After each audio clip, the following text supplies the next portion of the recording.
Most gardeners don't realize this, but honestly, the fastest way to kill your soil isn't neglect. It's overcorrecting with the wrong inputs. If your soil looks dry, lifeless, or compacted, and you keep adding compost, fertilizer, or even biochar without results, the problem isn't what you're adding, it's how your soil is processing it. Dead soil doesn't respond to inputs, it resists them. That's why you see poor germination, weak roots, and plants that stall even when you're doing everything right. I've been there, especially in raised beds that were overworked season after season.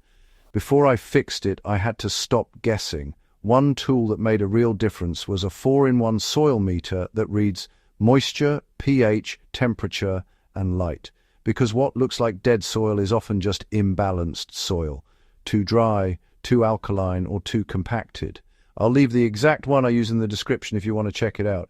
It's one of those simple tools that prevents you from making things worse while trying to fix them.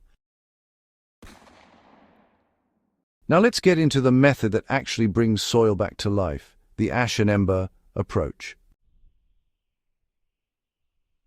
So this is what most people misunderstand about dead soil. Dead soil isn't empty, it's inactive. You can have soil full of organic matter that still performs poorly because, well, microbial life is weak or unbalanced. That's why dumping more compost doesn't always fix the problem. If the biology isn't active, nothing breaks down properly and nutrients just stay locked away. The Ash and Ember method works because it tackles both sides of the equation. It adds minerals that are immediately available, and it introduces a form of carbon that helps rebuild structure and microbial habitat at the same time. Honestly, I didn't believe how effective this was until I tested it out on a completely exhausted garden bed that, well, hadn't produced well for 2 whole seasons. So, let me explain what the Ash and Ember method actually is. It's a combination of fine wood ash and partially burned organic material, embers, not fully reduced charcoal. The ash provides fast-acting minerals like potassium and calcium. Meanwhile, the embers offer a stable carbon structure that holds moisture and gives microbes a place to live. But here's the key. This isn't about dumping ash and burnt material into your soil randomly. The ratio and timing matter more than people think. In my beds, I aim for about 1 part ash to 3 parts crushed ember material. Then I apply it lightly over the soil surface and water it in deeply. That's the base. But how you prepare and apply it is what determines whether it works or fails. So this is where most gardeners go wrong with ash and embers. They treat it like fertilizer. It's not fertilizer, it's actually a soil conditioner with, mineral benefits. If you apply too much, especially ash, you can raise the pH too quickly and lock out nutrients. I've seen people turn already struggling soil into something even worse by just overdoing it. When I first tried this method, I made that mistake myself. I applied too much ash in one section, and within just a few days the plants showed stress, yellowing leaves and slowed growth. Now I keep it light and controlled, just a thin dusting, never a thick layer. And I always test the soil conditions first. If your pH is already high, you need to go even lighter or skip ash altogether and focus more on the ember side. Here's how I actually prepare the ember material. I don't burn everything to ash. That's a mistake. So, I burn dry plant material, branches, stalks, prunings, until they're partially charred. Then I stop the burn. You want blackened, lightweight material that still holds its shape. Once it cools, I crush it into small pieces. Not powder, but small enough to mix into the soil surface. This material, well, it acts like a sponge. It holds water, air, and nutrients, and over time it becomes a home for beneficial microbes. In one of my container setups, adding just a small amount of crushed ember material improved moisture retention enough that I reduced watering frequency by almost a third. Now here's where the method really starts to work: layering and integration. I don't just apply ash and embers and walk away. I combine them with organic matter. In raised beds, I'll spread a thin layer of compost first, then the ash and ember mix, then water it in. This creates a balanced environment where microbes have both structure and food. In backyard soil, especially compacted areas, I lightly rake the surface before applying the mix. This helps it integrate instead of just sitting on top. And here's something most people overlook. I don't plant immediately after applying this method. I wait, usually about a week. This gives the soil time to stabilize and the microbial activity to kick in. If you plant too soon, especially with heavy ash application, you can stress young plants. There's a hidden benefit to this method that most people don't expect.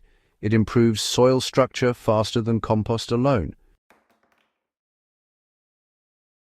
In one of my worst beds, the soil was hard, clumpy, and honestly, just difficult to work. But after applying the ash and ember method and letting it sit for about 2 weeks, the texture changed noticeably. It became looser, a lot easier to dig, and it was better at holding moisture without becoming waterlogged. That's really when you know the soil is starting to recover, not just because plants grow better, but because the soil itself feels different. This is how I adapt the method for different systems. In containers, I go very light. Just a small pinch of ash mixed with a handful of crushed ember material per pot is enough.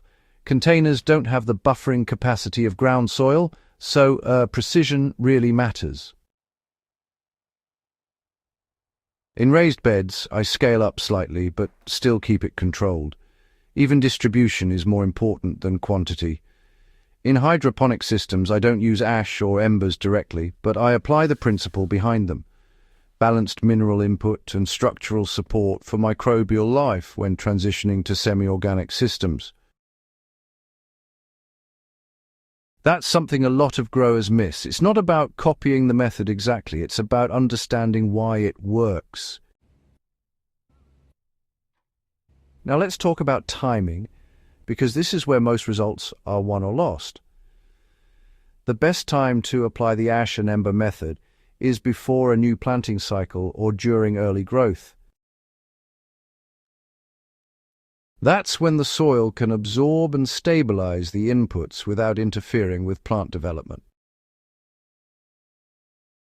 I avoid applying it during peak fruiting stages unless I'm using very small amounts. And I always observe the soil after application. If moisture retention improves and the surface stays slightly active, not crusted or overly dry, you're on the right track. This is the part most gardeners skip, and honestly, it's why they don't get results. They don't observe, they just apply something and move on. But you know, soil actually tells you what's happening. Changes in texture, moisture behavior, plant response, all of it really matters. When I started paying attention to these details, my results improved faster than when I kept trying new inputs. If you're serious about growing, go ahead and subscribe to the channel, because honestly, this is the kind of practical knowledge that actually changes how your garden performs. And here's what happens when you get this method right. Your soil starts working again, seeds germinate more evenly, roots go deeper, plants recover faster from stress. You stop fighting your soil and start working with it. It's not instant, but, it's fast enough to see real improvement within a single growing cycle. And more importantly, it builds a foundation that just keeps improving over time. At the end of the day, restoring soil isn't about adding more. It's really about adding the right things in the right way. The Ash and Ember method works because it respects how soil actually functions, balancing minerals, structure, and biology. Share this with someone dealing with dead or unproductive soil, because honestly, once you understand how to bring soil back to life, everything else in your garden becomes easier. And if you want to keep learning how to grow stronger, healthier plants with methods that actually work, subscribe and stay connected.